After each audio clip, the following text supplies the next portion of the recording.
Bunny Stars. Mr. Pieter Drew. A few years ago, unbeknownst to my granddaughter, we went and picked her up and we flew her down to Los Angeles to go see Disney. Now, it was, for the child, an incredible experience. For Opa, it sucked.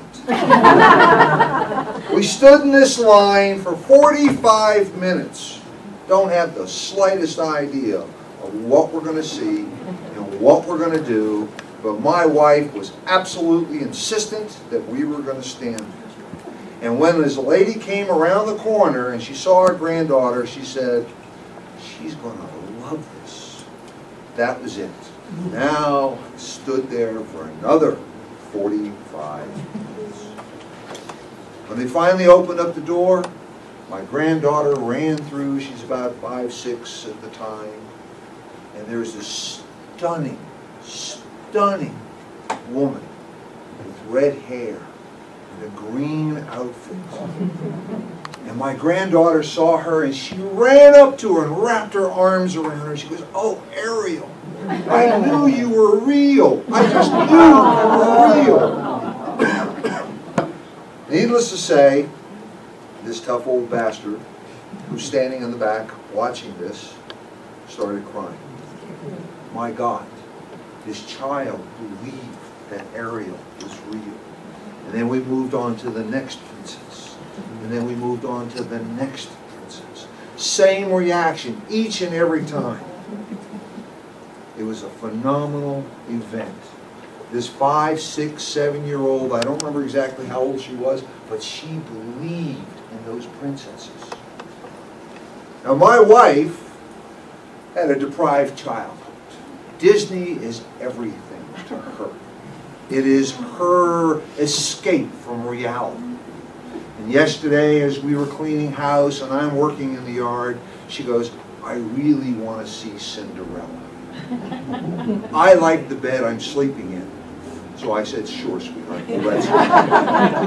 And yesterday we went to go see Cinderella. Not the movie, the cartoon, but the one with the real live actors and actresses. And the young lady who played Cinderella was absolutely brilliant. And ladies, Prince Charming was really handsome. He had one of those smiles, unbelievable. But in the movie, the mother passed on to the daughter, always be courageous, always be kind. Now the reason why I'm telling you this story is, one, you have to be like my granddaughter, Skylar. You have to believe. If you don't believe, then you have absolutely no purpose. You have absolutely nothing on the other end of that horizon. You have to believe. You have to believe as she believed in Ariel, and she wrapped her arms around that girl, and she was Ariel. There was no doubt in my mind, just the way my granddaughter reacted to her. But you always have to be courageous, and you always have to be kind. Because if you're courageous, then you can withstand anything. This is just a temporary hiccup. The fact that you're unemployed is not a disease that you can't cure. It is something that you can do, something that you can fix. But always be kind.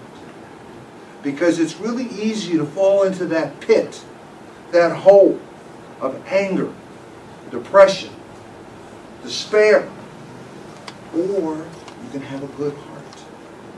And if you have a good heart, it just emanates like 1,000 suns. There's a warmth that comes out of you. And people will all of a sudden look at you and say, "What a good person." Think about the days when you were hiring people, when you interviewed, and they sat on the other side of the desk. Did you hire angry people? Did you hire people who were depressed? Did you hire people that were antagonistic, who were a thorn in the side of the organization? Or did you hire people because they fit the culture? You hired people because they were going to be part of the team. That's what you need to sell. Always be courageous. Always be kind.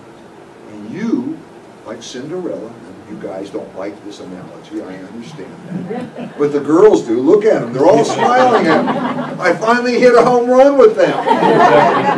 Finally. The fact is that when you are kind and when you are courageous, that goodness inside your heart will emanate, and people will applaud you, and they will want you to be part of their team. Everybody understand?